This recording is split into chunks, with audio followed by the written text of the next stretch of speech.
ngelihat keadaan kita sambil kita tunjukkan sampai mana kemampuan belajar kita, bukan malah kita tunjukkan masalah yang kita buat, ya. Oke, itu yang ketiga. Kemudian dua hal yang terakhir apa nih? Ya, Jumat. Masih dengan tema yang sama, penyampaian yang sama. Jumat besok saya berharap betul Jumat itu kita bisa katakan bahwa itu adalah hari di mana santri itu beristirahat. Memang benar. Tapi yang perlu dibenahi adalah jangan sampai ada yang keluyuran. Kita main-main Ustaz kemana? Fajr salat. Nah, fajr salat ngapain? Itu yang jadi tanda tanya. Kemana waktu jam 9? Kenapa tidak ada di asrama pesantren Ustaz? Kalau ada mau bilang mandi, di pikiran kami itu berbeda. HP sama rokok. Dua ini nih. Itu aja yang kembali ke pikiran kami. Kalau ada yang bilang kemajuan salat mandi, apalagi orangnya yang bermasalah, bisa nggak kira-kira pembina percaya kalau dia bilang mandi? Dah, mustahil. Kenapa? Di sini kita punya kamar mandi. Bahkan tidak ada kamar mandi di belakang. Nih, tempat wudhu aja yang harusnya dipakai buat wudhu, tapi dipakai buat mandi. Penyampaian yang dulu, yang ISPP, kalau mandi pakai celana pendek. Nyatanya apa? Telanjang bulat kalian. Dan ini juga yang tidak kalah penting. Ketika belajar di sini, guru juga sering menegur. Ustadz, kasih tahu yang udah pulang jangan mandi dulu. Kalau entah itu gurunya laki ataupun perempuan lebih-lebih, jangan ada yang mandi dulu kalau belum jam pulang. Apalagi gurunya yang ngajar dari kelas 8D atau mungkin yang di sini. Kalian enak ngerasa kayak wah masih udik. Ada orang udah 14 tahun dirasa umurnya, tapi kepala bawahnya itu seukuran 3 jari. Menjemat ampuh. Itu namanya anak kecil itu. Yang namanya anak kecil itu ukuran tubuh dengan kepala bawahnya sesuai. Kenapa harus seperti ini? Supaya kita tahu sopan santun, tahu tata krama, itu juga bagian dari etika. Minimal, ingat minimal kalau mandi pakai celana pendek. Khawatir nanti ontal antilmu turun naik. Udah, itu yang keempat. Kemudian yang terakhir.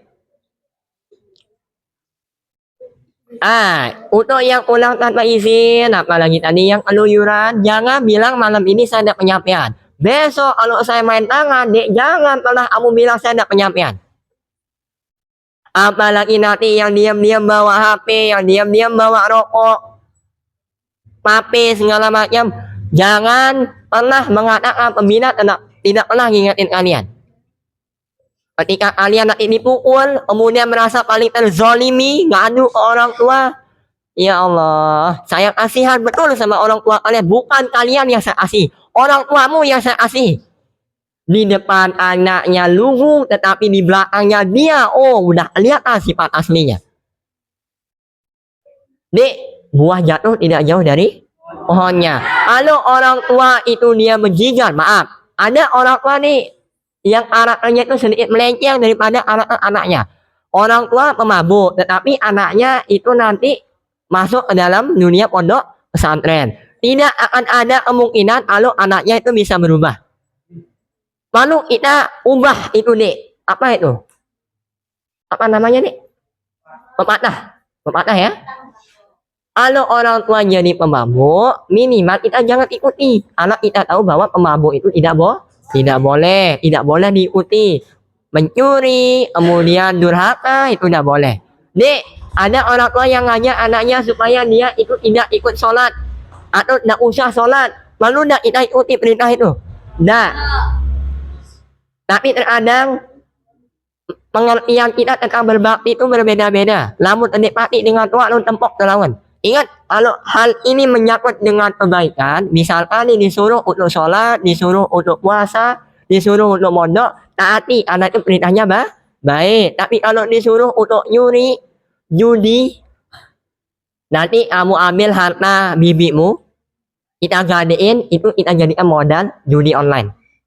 Nanti kalau menang, nanti baru kita kembalikan. Ya begini, ini tidak boleh diikuti. Tuh ya. Paham adik-adik ya?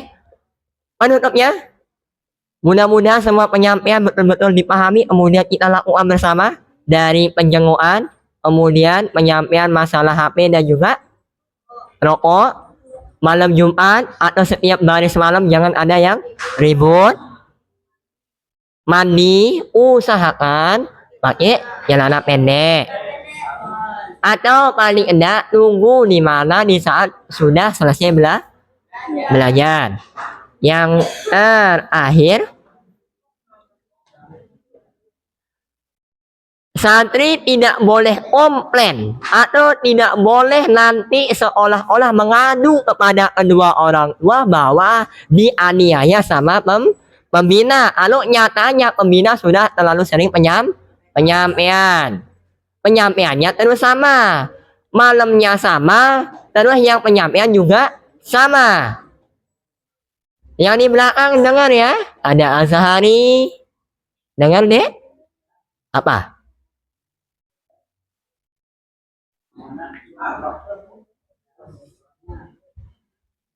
Nah, untuk siang Jumat, saya harus minta inisiatif dari Pasra, nanti tetap bukan hanya hari Jumat.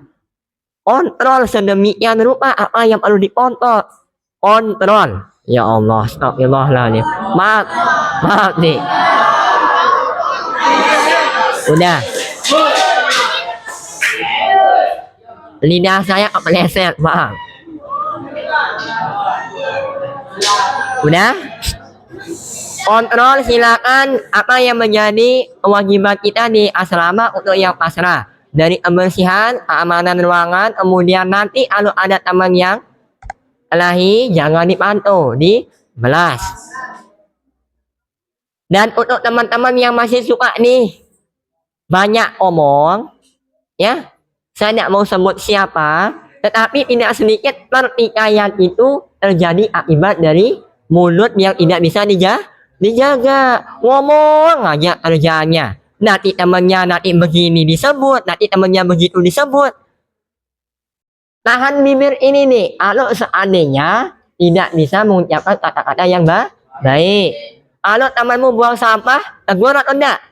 Tegur, enggak mungkin diam. Tapi nyatanya kebanyakan diam, enggak ada yang mau tegur. Ada teman yang keluar tanpa izin, tegur atau enggak? Bohong, tapi kalian biarin.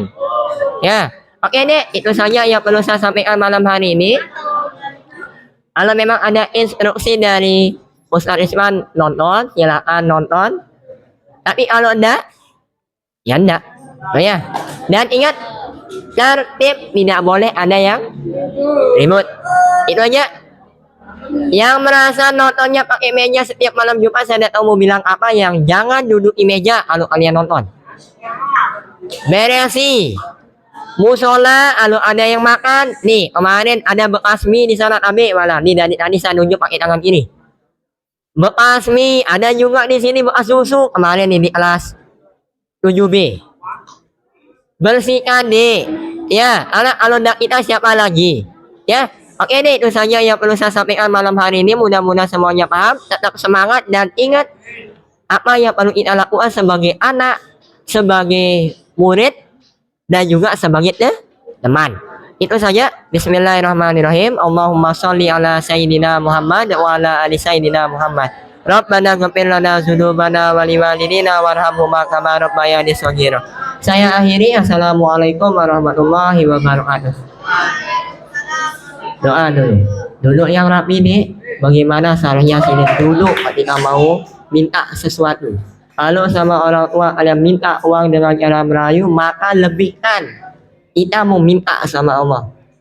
Ya, niatkan untuk kedua orang tua mudah-mudahan tetap sehat, tetap dijaga. Untuk mereka yang sudah meninggalkan kita, mudah-mudahan dilapangkan kuburnya, terlebih lagi ini malam Jumat, malam yang barokah, dengan niat setulus hati, mudah-mudahan doa kita diijabah oleh Allah Subhanahu wa taala. Bismillahirrahmanirrahim. Allahumma inna nas'aluka bika an tusalliya wa tusallima ala sayyidina Muhammad wa ala sairil anbiya'i wal mursalin wa ala alihim wa sahbihim ajma'in wa an tu'ammirana dodal watani wa dodal banati bi furu'ihima ila yaumid wa an tansurana wa taftaha alaih wa tarzuqana wa tahfazana wa taghfir lana wa li jami'il muslimin ya Allah ya hayyu ya qayyum la ilaha illa anta Allahu la ilaha illa huwal hayyul qayyum sinatun wa la nawm lahu ma fis samawati wa ma fil ard man dzal ladzi yashfa'u indahu illa bi idnihi ya'lamu ma baina aydihim wa ma khalfahum wa la yuhituna bi shay'in min 'ilmihi wasi'a kursiyyus samawati wal ard wa la ya'uduhu hifdzuhuma wa huwal 'aliyyul 'azim wa la ya'uduhu hifdzuhuma wa huwal 'aliyyul 'azim wa la ya'uduhu hifdzuhuma wa huwal 'aliyyul 'azim Astaghfirullahaladzim alladzi la ilaha illa huwal hayyul qayyum wa atubu ilaih. Astaghfirullahaladzim alladzi la ilaha illa huwal hayyul qayyum wa atubu ilaih. Astaghfirullahaladzim alladzi la ilaha illa huwal hayyul qayyum wa atubu ilaih. Bismika Allahumma ahya wa amut.